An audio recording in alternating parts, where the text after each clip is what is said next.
Hello friends, welcome to my YouTube channel. আজকে আমি আপনাদের সাথে শেয়ার করব কুমড়ো দিয়ে তেলাপিয়া মাছের একটি সুন্দর পদ। হ্যাঁ, এটি খুব সহজে তৈরি হয়ে যায় এবং খেতেও ততটাই ভালো হয় কিন্তু। তাহলে চলুন দেরি না করে শুরু করা যাক। আচ্ছা, প্রথমেই আমরা মাছটাকে ভালো করে নুন এবং হলুদ মাখিয়ে সুন্দর করে ম্যারিনেট করে কিছুক্ষণের জন্য রেখে দেবো। এরপর কড়াইতে তেল গরম হয়ে আসলে ম্যারিনেট করা মাছগুলোকে একে একে ভেজে নিতে হবে।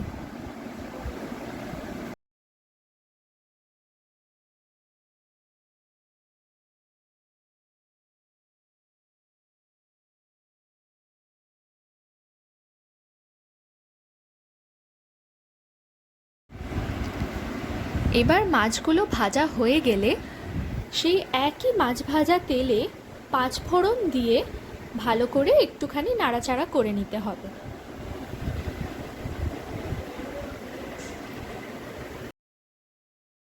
ভালো করে একটু নাড়াচাড়া করে নেওয়ার পরে কেটে রাখা কুমড়োগুলো এবং আলুগুলো ওই তেলে দিয়ে দিতে হবে।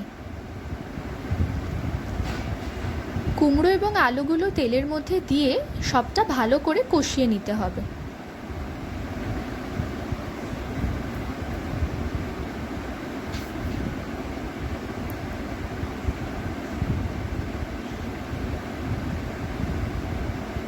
এটা বেশ খানিকক্ষণ ধরে ভালো করে নাড়াচাড়া করতে হবে যাতে পাঁচফোড়নের ফ্লেভারটা কুমড়ো এবং আলুর মধ্যে পুরোপুরিভাবে চলে আসে।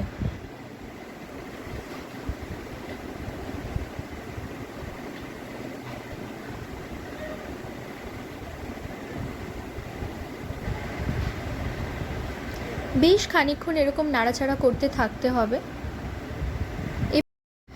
বেশ কিছুক্ষণ ভালো করে নাড়াচাড়া করে নেওয়ার পরে এবার একে একে মশলাগুলো সমস্ত দিয়ে দিতে হবে। প্রথমেই আদা কাঁচা লঙ্কা বাটা, তারপরে নুন, হলুদ, ধনে গুঁড়ো এক এক করে সব দিয়ে দিতে হবে মশলাগুলো।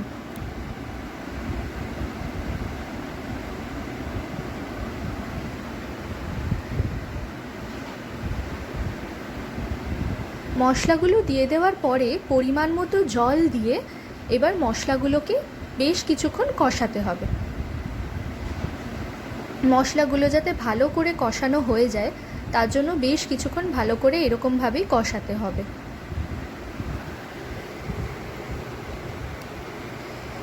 খানিকক্ষণ নাড়াচাড়া করে নেওয়ার পরে মশলাগুলো যখন ভালোভাবে কষানো হয়ে যাবে এবং কুমড়ো এবং আলুর গায়ে যখন মশলাগুলো ভালোভাবে মাখো মাখো হয়ে লেগে যাবে তখন আবারও কিছুটা পরিমাণ জল দিয়ে এবার ঢাকা দিয়ে সেদ্ধ হতে দিতে হবে।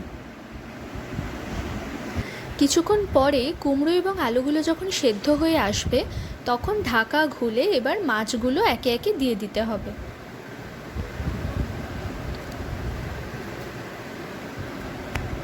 মাছগুলো দিয়ে দেওয়ার পরে আবার কিছুক্ষণ ঢাকা দিয়ে ভালো মতো সেদ্ধ হতে দিতে হবে।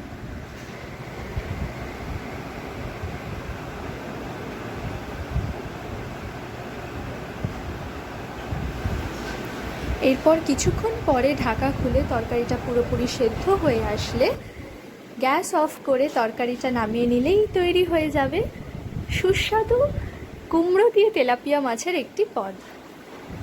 এই পদটি ভীষণ ভালো খেতে হয় এবং ভাত দিয়ে তো দুর্দান্ত লাগে, প্লাস কোনো ঝুট ঝামেলাও নেই, খুব সহজেই তৈরি হয়ে যায় এটা।